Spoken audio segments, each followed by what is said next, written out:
疫情指挥中心早伫个4月初10，都要求民众到菜市啊、到夜市啊，拢爱全程挂喙罨。目前只有部分的县市对违规者来祭出着罚款。来看咱的记者到台北市的中仑市场，看民众挂喙罨的状况。台北市中仑市场，不管是买菜民众，也是摊商，会当讲拢有挂喙罨，来防止新型冠状病毒疫情流传。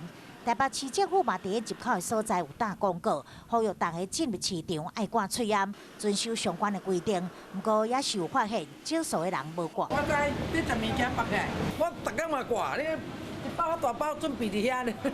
刚去吃面完了，弄脏了。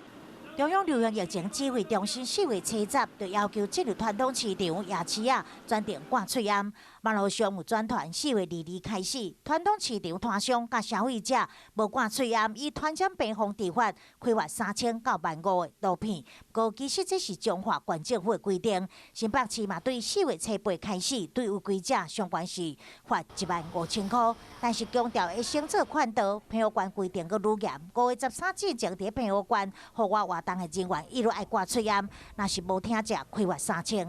90%都有戴口罩，保护自己，保护别人。